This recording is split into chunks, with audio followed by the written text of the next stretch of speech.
Hello students, you are welcome in maths video class. जैसे कि आपको पता है अब हमारे SC2 के एग्ज़ाम होंगे, तो इसके लिए हम कर रहे हैं आज से स्टार्ट रिवीजन। तो ये है रिवीजन असाइनमेंट 1, जिसमें कुछ क्वेश्चंस मैं आपको सॉल्व करके दिखाऊंगी और कुछ क्वेश्चंस आपको खुद से करने होंगे। तो चलिए स्टार्ट करते हैं सॉल्व करना क्वेश्चंस को।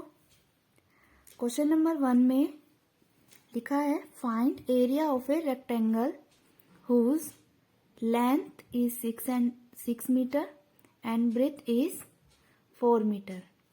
एरिया ऑफ रेक्टेंगल निकालना है हमें, जिसमें लेंथ दी हुई है और रेक्टेंगल की ब्रेथ दी हुई है। तो एक रेक्टेंगल है, इसकी लेंथ है 6 मीटर एंड ब्रेथ है 4 मीटर। इसके अंदर का एरिया निकालना है, तो इसके लिए फॉर्मूला होता है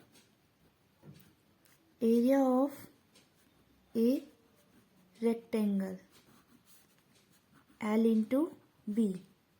L की वैल्यू रखेंगे 6 मीटर इंटू 4 मीटर, ब्रेथ की वैल्यू मल्टीप्लाई कर देंगे, 6 4 जा 24 मीटर स्क्वायर। ओके, इसी तरीके से आप करेंगे क्वेश्चन नंबर 2 खुद से।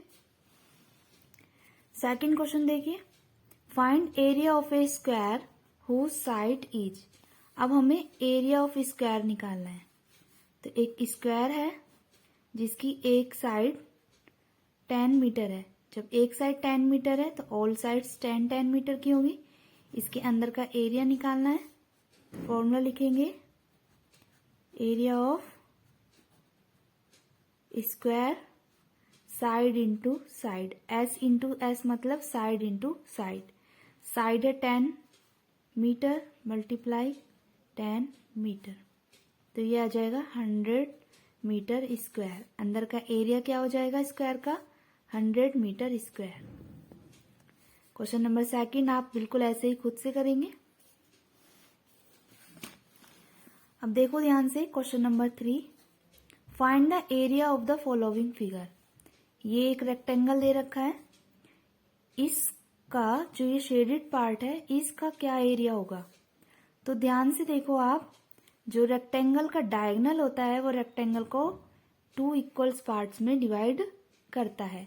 तो सबसे पहले पूरे रेक्टेंगल का एरिया निकालेंगे, area of rectangle is equal to L into B. L है 10 मीटर, B है 8 मीटर, तो ये हो गया 80 मीटर स्क्वायर। ये है पूरे रेक्टेंगल का एरिया। अब हमें शेडेड पार्ट का निकालना है, तो एरिया ऑफ शेडेड पार्ट, पूरे रेक्टेंगल का आधा है शेडेड पार्ट, तो एरिया का भी क्या हो जाएगा, हाफ हो जाएगा ये जो शेडेड पार्ट है। तो शेडेड पार्ट का एरिया हो जाएगा 40 मीटर स्क्वायर। 2 से 80 को डिवाइड करेंगे तो 40 मीटर स्क्वायर आएगा। तो इस फिगर का एरिया आप खुद निकालेंगे, शेडेड एरिया। नेक्स्ट क्वेश्चन देखते हैं। क्वेश्चन नंबर 4 में हमें फिगर दी हुई है, इस फिगर का एरिया निकालना है। ये आपकी बुक से ही है। तो देखिए किस तरीके से हम इसको करते हैं। हम इसको कुछ रेक्टेंगल्स में बना लेते हैं। तो मैंने इस लाइन को आगे तक बढ़ा के इस तरह से ज्वाइन कर दिया और इस लाइन को आगे बढ़ाकर इस तरीके से ज्वाइन कर दिया। तो इस तरीके से यहाँ पर इस फिगर में 3 रेक्टेंगल बन गए। First rectangle, second rectangle, third rectangle. ये है ऊपर का फर्स्ट रेक्टेंगल, नीचे का ये सेकंड रेक्टेंगल, एक ये इधर थर्ड रेक्टेंगल। तो इसका हमें एरिया निकालना है। तो एरिया ऑफ फर्स्ट प्लस में सेकंड प्लस में थर्ड। तो एरिया हम निकालेंगे फर्स्ट वाले का। तो देखिए ये है फर्स्ट वाला, इसमें लेंथ क्या है 5 एंड ब्रेथ क्या है 2। तो 5 इंटू 2 फर्स्ट वाले का हो गया एरिया। सेकंड का एरिया क्या होगा, सेकंड का एरिया होगा ये जो रेक्टेंगल है इसका एरिया। इसमें देखिए लेंथ है 9 सेंटीमीटर, लेकिन ब्रेथ हमें नहीं पता है। तो देखो इसको ध्यान से आप, ये ब्रेथ नहीं दी हुई है, ये पूरा दे रखा है 8, ये पूरा दे रखा है 8 एंड इतना दे रखा है ये पार्ट 5 सेंटीमीटर। तो हमें ये कितना मिलेगा, इतना, तो ये होगा 3 सेंटीमीटर, क्योंकि 5 + 3 मिलकर ही पूरा 8 बनाते हैं। तो ब्रेथ हो गई इसकी 3 सेंटीमीटर। तो सेकंड का एरिया हो जाएगा 9 × 3, 9 × 3 प्लस में थर्ड पार्ट का एरिया, ये 5 सेंटीमीटर है, तो ये भी इसके पैरेलल में है, तो ये भी 5 सेंटीमीटर हो जाएगी। लेंथ 5 सेंटीमीटर, ब्रेथ 2 सेंटीमीटर, तो लेंथ इंटू ब्रेथ इसका एरिया हो जाएगा। अब इस पूरी फिगर का एरिया 5 × 2 = 10, 9 × 3 = 27, 5 × 2 = 10।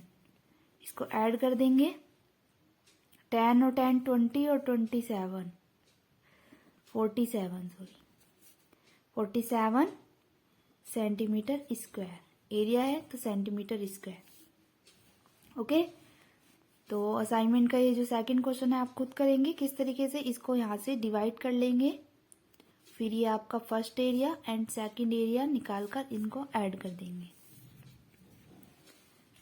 ऐसे ही लास्ट क्वेश्चन है ये, क्वेश्चन नंबर 5। इसमें आपको टेबल्स लिखने हैं 13, 14, 15, 16 एंड 17 का। 13 का टेबल लिखेंगे, 14 का, 15, 16 एंड 17। ओके, इन टेबल्स को आप पहले लर्न करेंगे और फिर इसको लिखेंगे। तो ये आपका आज का रिवीजन असाइनमेंट है जो आपको खुद से सॉल्व करना है। आपको मैंने एक एक क्वेश्चन सॉल्व करा दिया है और इसी तरीके से आपको सभी क्वेश्चंस इसके सॉल्व करने हैं जो रिमेनिंग क्वेश्चंस है। ठीक है, तो लिखेंगे ऊपर heading revision assignment 1 Essay 2, date लिखेंगे इधर और इधर होमवर्क, और इसको पूरा आप कंप्लीट करेंगे अपनी मैथ्स की नोटबुक में।